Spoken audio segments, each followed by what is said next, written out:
আসসালামু আলাইকুম ভিউয়ার্স, সবাইকে আবার স্বাগত জানাচ্ছি ছোট্ট একটি ভিডিওতে। আজকের এই ভিডিওতে আমরা Honor X7c এই ফোনটিকে ফুল ইন ডিটেলস রিভিউ করার চেষ্টা করব। এই স্মার্টফোনে যদি কিছু হাইলাইটেড ফিচার্স নিয়ে যদি আমরা কথা বলি, তাহলে স্মার্টফোনের ডিসপ্লেতে 120 হার্জের রিফ্রেশের সুবিধা থাকছে। কোয়ালকম স্ন্যাপড্রাগনের 685 এর একটি গেমিং চিপসেট থাকছে। ব্যাক সাইডে সর্বোচ্চ 108 মেগাপিক্সেলের ক্যামেরার সুবিধা, 6000 মিলিঅ্যাম্পিয়ার ম্যাসিভ ব্যাটারি সেটআপ এবং 35 ওয়াট ফাস্ট চার্জিং সুবিধা। আরও থাকছে উল্লেখযোগ্য ফিচার। তো Honor X7c এই স্মার্টফোনটি এক্স্যাক্টলি আপনার জন্য কেমন হবে, ফোনের প্রাইস কত, সমস্ত কিছু এই ভিডিওতে বিস্তারিত আলোচনা করার চেষ্টা করব। অবশ্যই ভিডিওটি সম্পূর্ণ ওয়াচ করবেন। ভিডিওটি শুরু করার আগে আপনি যদি এখনো পর্যন্ত আমাদের চ্যানেলটিকে সাবস্ক্রাইব করে না থাকেন, সাবস্ক্রাইব করে পাশে বেল আইকনটি অল সিলেক্ট করবেন পরবর্তী ভিডিওর আপডেট সবার আগে পাওয়ার জন্য।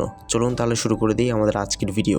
দর্শক বন্ধুরা, ফার্স্ট অফ অল যদি আমরা Honor X7c স্মার্টফোনের ডিজাইন এবং লুকস নিয়ে যদি কথা বলি, তাহলে এই স্মার্টফোনের ডিজাইনটি মোটামুটি মিনিমাল রাখার চেষ্টা করেছে Honor, এবং এই ফোনের ব্যাক সাইডে কিন্তু আমরা দুইটি ক্যামেরা দেখতে পাচ্ছি এবং ফ্রন্টে মিডল পাঁচল ক্যামেরা ইউজ করা হয়েছে। ডিজাইনটি একদম মোটামুটি রাখার চেষ্টা করেছে, একদম মিনিমাল রাখার চেষ্টা করেছে। ফোনটির কিন্তু ডিসপ্লে সেকশনে আপনারা পেয়ে যাচ্ছেন 6.77 ইঞ্চি সাইজ একটি এইচডি প্লাস রেজলিউশনের একটি IPS LCD প্যানেল ইউজ করা হয়েছে। ডিসপ্লেতে টেম্পারড গ্লাসের সুবিধা অবশ্যই থাকছে এবং 120 হার্জ রিফ্রেশের সুবিধা। এখানে ফুল এইচডি প্লাস ডিসপ্লে দিতে পারলে অবশ্যই আর একটু ভালো হতো, বাট এখানে এইচডি প্লাস থাকছে। তো সেক্ষেত্রে আপনারা জানেন আউটডোরের সানলাইটে ইউজ করার সময় অবশ্যই শার্পনেসের একটি ভালো ঘাটতি কিন্তু আপনি লক্ষ্য করবেন। ফোনটি পারফরমেন্স সেকশনে কথা বলতে গেলে ফোনটিতে আপনারা পেয়ে যাচ্ছেন Android 14 এর সুবিধা, ম্যাজিক OS 8 ইউজ করা হয়েছে। চিপসেট হিসেবে থাকছে কোয়ালকম স্ন্যাপড্রাগনের 685 এর একটি 6 ন্যানোমিটারের ফেব্রিকেশনে তৈরি একটি গেমিং চিপসেট ইউজ করা হয়েছে। মোটামুটি গেমিং আপনারা করতে পারবেন। এবং জিপিইউ হচ্ছে Adreno 610। এই ফোনটি দিয়ে কিন্তু আপনারা মোটামুটি ফ্রি ফায়ার মতো গেমসগুলো ল্যাগ ফ্রিতেই ভালো মতোই খেলতে পারবেন, বা পাবজি খেলতে গেলে কিছুটা পরিমাণে হ্যাং লেগে শিকার আপনাকে হতে হবে অবশ্যই। এই স্মার্টফোনে আপনারা দুইটি র্যাম রোম ভেরিয়েন্টে পাবেন, সেটা হচ্ছে 6GB RAM 128GB internal storage এবং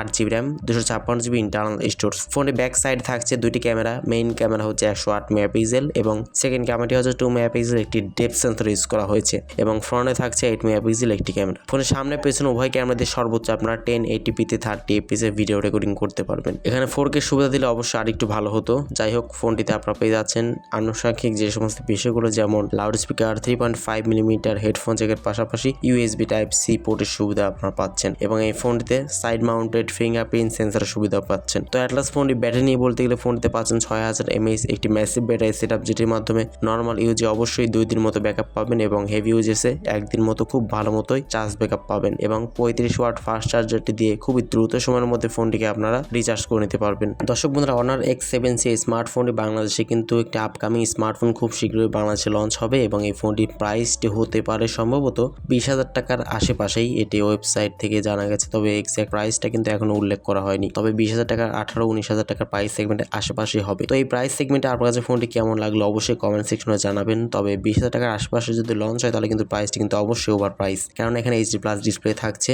কোনো প্রকার 4K সুবিধা থাকছে না, এবং প্রসেসরটা অবশ্যই একটু দুর্বল প্রসেসর। সব দিক দিয়ে আপডেট করলে অবশ্যই এই প্রাইস সেগমেন্টে ভালো হতো, বাট এখন বাংলাদেশে লঞ্চ হলে বোঝা যাবে যে এক্স্যাক্টলি কত প্রাইস রেঞ্জে ফোনটি বাংলাদেশে লঞ্চ করা হয়। আশা করছি বুঝতে পেরেছেন। তো ভিডিও ভালো লাগলে অবশ্যই এটি লাইক দিবেন, কমেন্টস করবেন, আর চ্যানেলটিতে নতুন দর্শক হয়ে থাকলে সাবস্ক্রাইব করতে একদমই ভুলবেন না। তো আজকের মতো এই পর্যন্তই। আল্লাহ হাফেজ। আসসালামু আলাইকুম ওয়া রাহমাতুল্লাহ।